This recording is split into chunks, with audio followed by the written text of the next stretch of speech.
Okay, good. So, welcome everybody to the next lecture of this How to Solve It program. And what are we going to do today? We are going to play one card game. So, it's not games, card game. We are going to then study the induction principle. We are going to then tile the square board. Yeah, Abhishek, I see that now. You raised your hand. You're on mute. Your screen is showing in a very expanded fashion to me, so I'm only able to see probably 1/4 of your screen. Is that true for everyone? Are others able to see? You can see the full screen. Or what about Poonam? I am also able to see the full. Okay, I'll rejoin. Okay. So we are going to then at the end throw balloons, and that's it. We are going to end the day by throwing balloons. Okay. So this is the warm-up part. So you might have realized that the warm-up part of our section is usually somewhat related to what we are doing, but it's more like a thing you might end up facing in your interview, in a quant interview. We try to keep it that way. Okay. So this is a very, very famous question in quant interviews. What are quant interviews, by the way, if you guys are not so familiar with them? So when I say quant interviews, I mean like interviews for hedge funds and financial companies. You might have heard this term, right? Hedge funds or fintech companies like Citadel, Jane Street, or Goldman Sachs. Yeah, Goldman Sachs is something that you might have heard. Like these are all the companies which you aim to get in once you are in a college or after your master's or PhD. Right? So they love to ask these kind of questions. So probability is their favorite topic, but sometimes they ask questions which look like they have something to do with probability, but they actually have nothing to do with probability. So let's look at one such question. Okay. So let's see what the question is. I am getting an echo sound. Forget. So all of you are familiar with the standard deck of cards, right? 52 cards. You should have seen it sometime in your life. So a casino offers to play a game with a normal deck of cards, and these are the rules. So you have this 52 cards in a deck. A deck is just like a spy. One second. Poonam, I think you need to do something because there is echo from your side. Yeah, thank you. So it's a deck of 52 cards. In each turn, you pick the top 2 cards of the deck and you flip them over. So the deck is initially upside, like initially the cards are facing down. So you cannot see the cards like a pile of cards. And then you take the top 2 cards and you flip them over. If the 2 cards that we flip over are both black, so there are 2 suits, right? There are 2 suits in a deck of 52 cards. So there are 4 suits and there are 2 colors. The 4 suits are hearts, diamonds, clubs, and spades. So clubs and spades are black and diamond and heart are red. So for this question, you can just assume that each card is colored black or red. There are 26 black cards and 26 red cards. That is sufficient. Okay.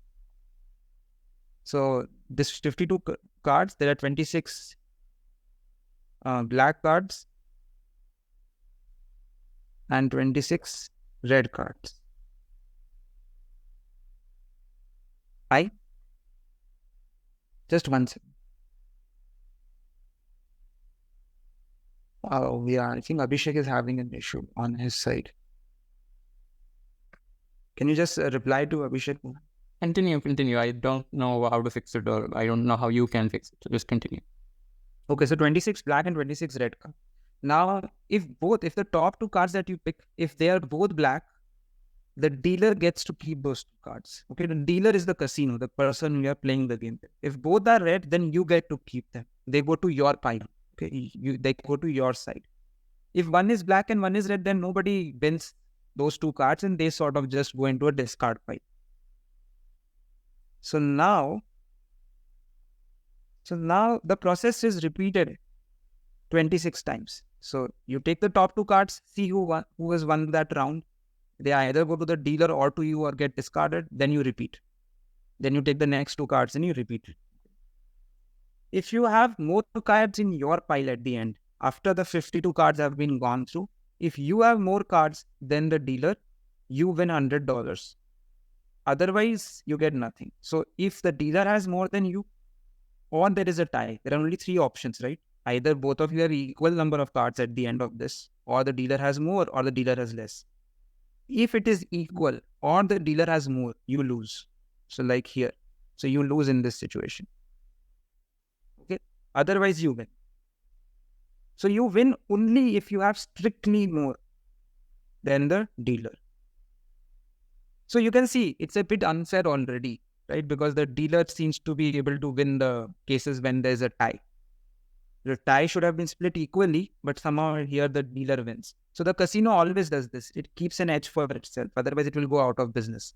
It wants to make money. The question to you is the following. That the casino realizes that it is being dishonest because it is saying that whenever there is a tie, even then I will win. So the casino says that, okay, you tell me how much money will you put on the line to play this game. See, the casino will not let you play this game for free because there is a chance that you will win $100. There is a possibility you can win. The casino is not going to take this risk for free. So the casino says, okay, you name your price. How much, what is the largest price you would be willing to pay for this game? So this is the question to you. That what is the largest price for which you will be willing to play this game? That is, of course, the best thing would be you pay $0 and get to play the game. So there is nothing to lose. But if it is $1, will you play it? If it is $2, will you want to play it? This way, what is the largest until which you will be happy to play the game? So now you might think that how can I even answer such a question? What does it mean? Like happy, like how is that even mathematical? What do you mean by happy? So I want you to basically just analyze this game. Like, what do you think is going to happen? Okay. Don't worry too much about the syntax or the formality of the amount of like some formal setting of the question that is here. Just try to analyze the game.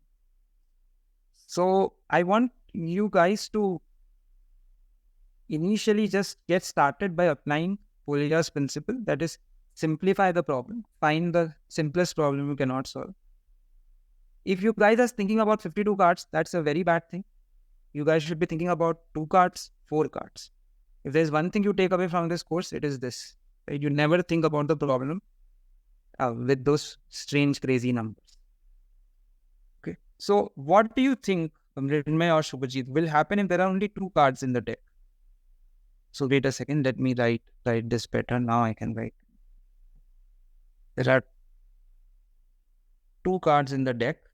So there is 1 red card. I will use some symbol. So maybe let's say I'll just use R for red and B for black.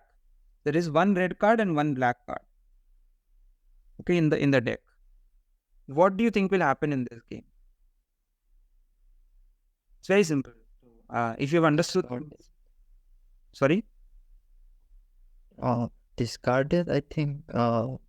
Yeah, it will be discarded because what is the game? The game is that you choose 2 cards.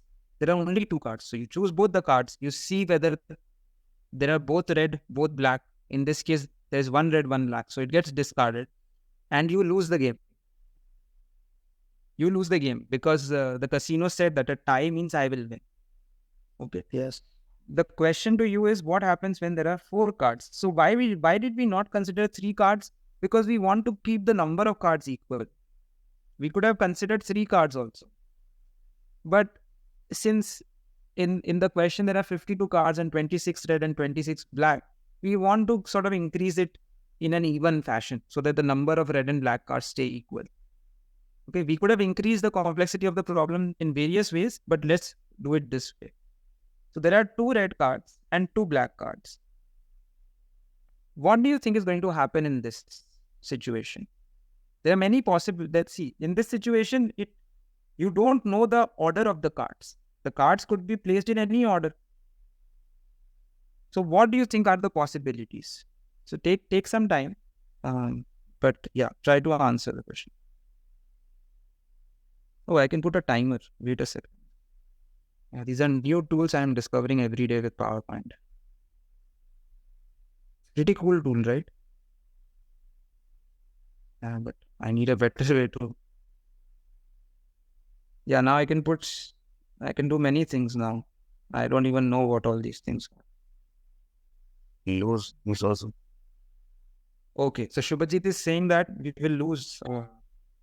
So the time's up. Nirmay, what do you think? Do you think anything is possible?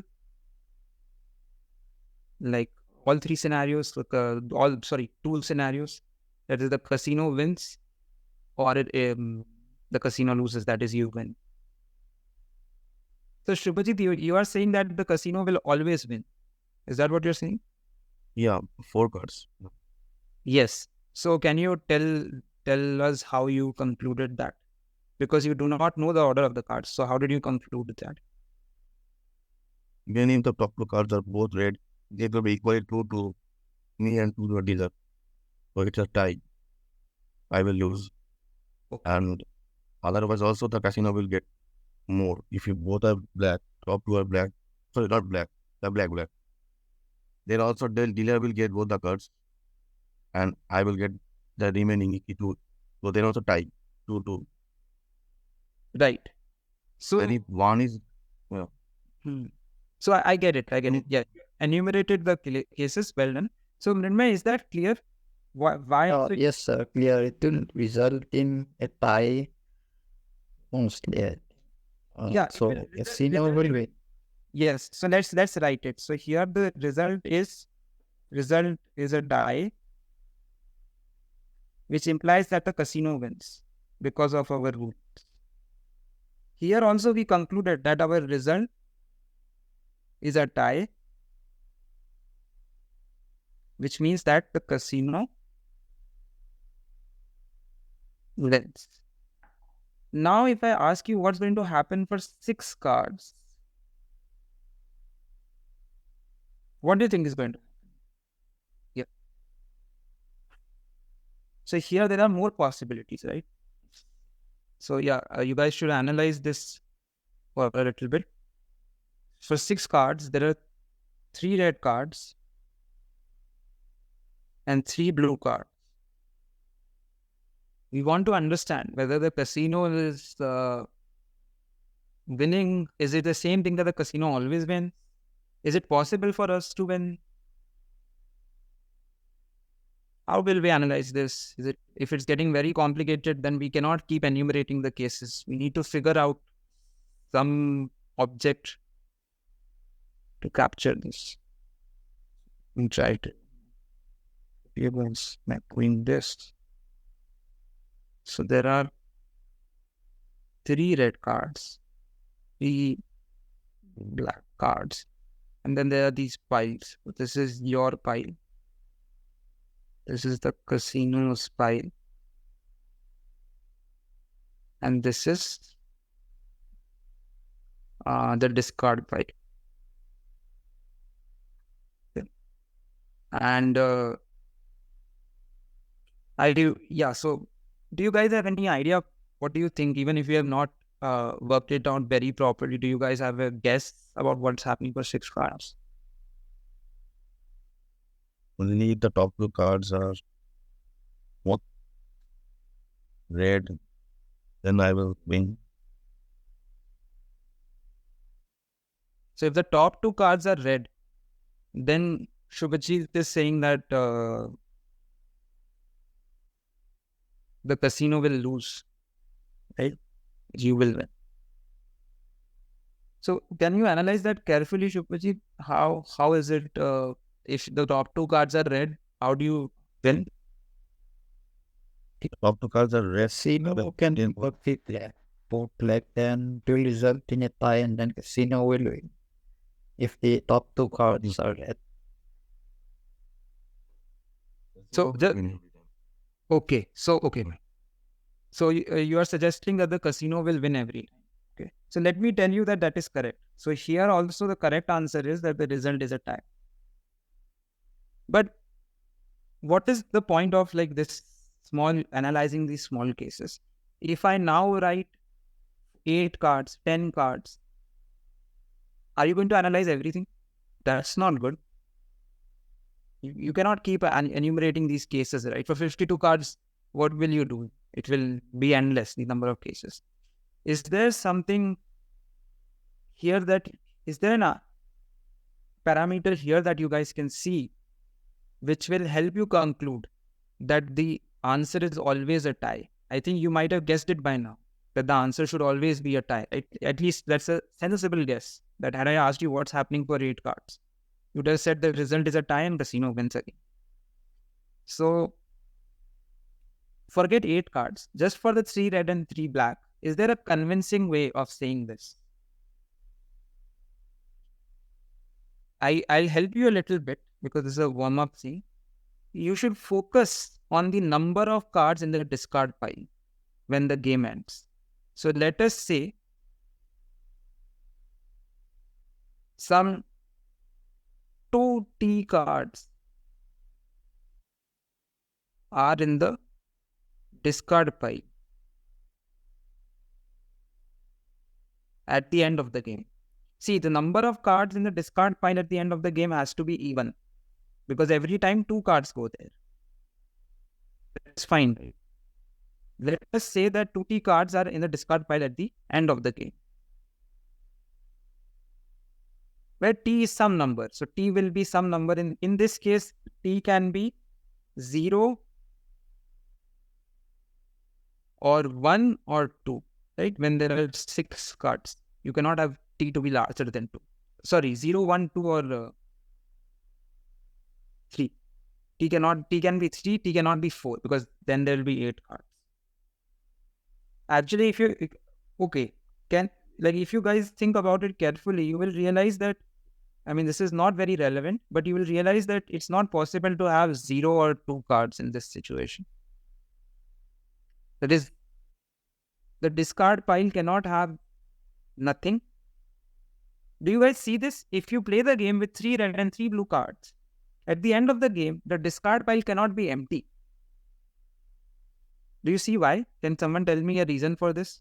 Why is this not possible? So my claim is this is not possible. It's not very directly relevant to our question, but can you guys see why this is not possible? If because there are odd number of cards in red and odd number of black cards, if someone is either red, suppose with the red card is going to the someone's pile that is not in the discarded, then it will go with one other red card too. I mean, in pairs it will go. Exactly. It will go in pairs. So yeah, you cannot claim all the 3 red cards, because every time you claim red cards, they come in pairs.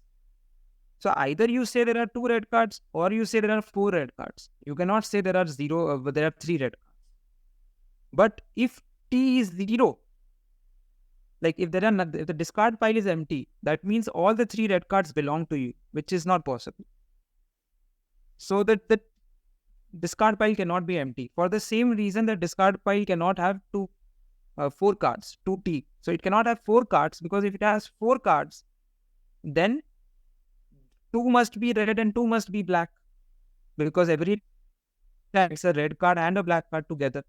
So 2 red cards are there in the discard pile, 2 black cards are there in the discard pile. That means you have the remaining red card. But again, this is impossible, because you pick 2 red cards at a time. Is this clear? Is it clear or not why the discard pile cannot have 0 or 4 cards? It must have 2 or 6 cards.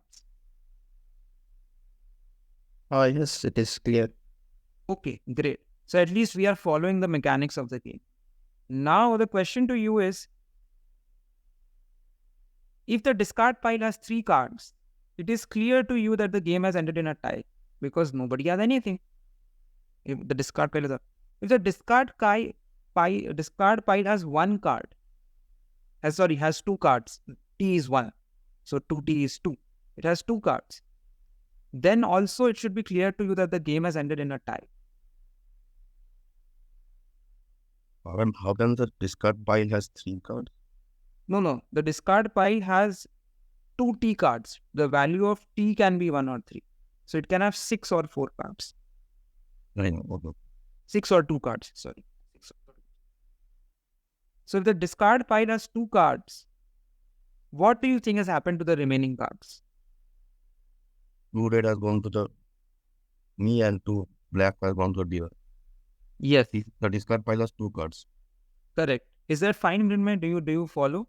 This is the only So how many cards are we? Did we you have 6 cards. We have 6 Oh, cards. okay. We have 6 cards.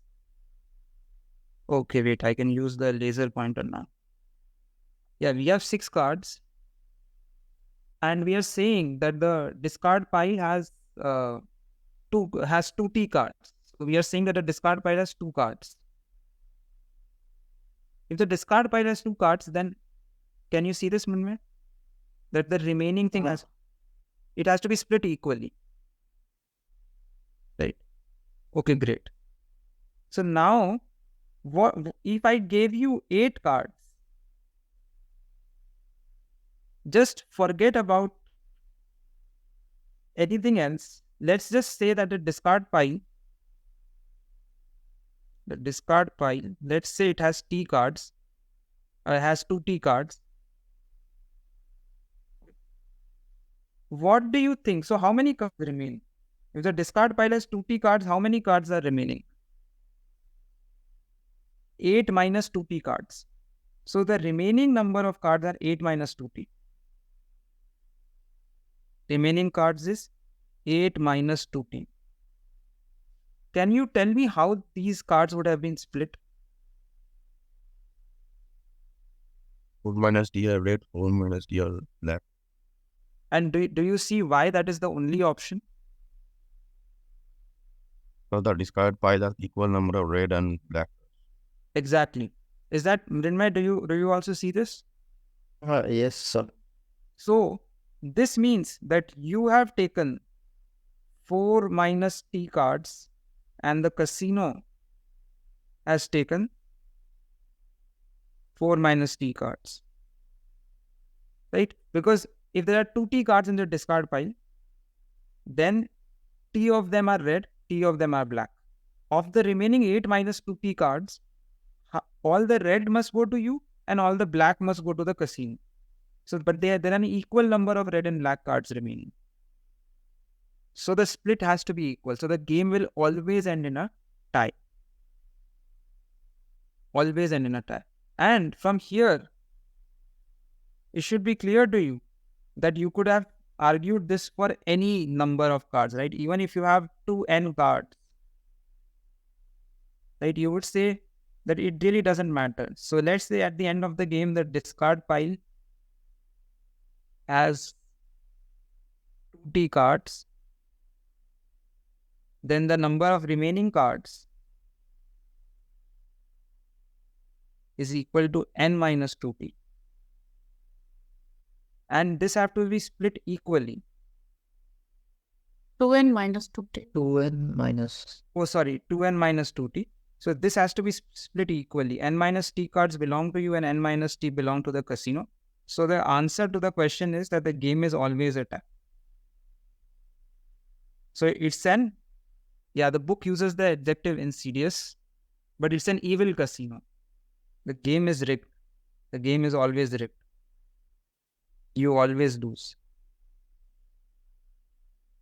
So never go to a casino. That's what we learn from this game. Or go to the casino but don't play this game.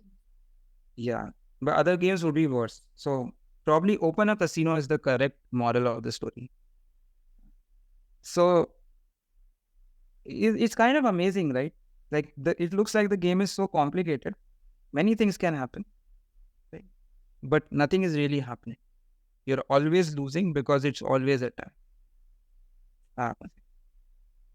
If you think about it, the game looked very complex in the beginning. There were many possible ways in which you could have drawn the things. But this one observation that after I know the number of cards that are going in, so the main observation is that no matter how many cards go to the discard pile, always one red and one black go together.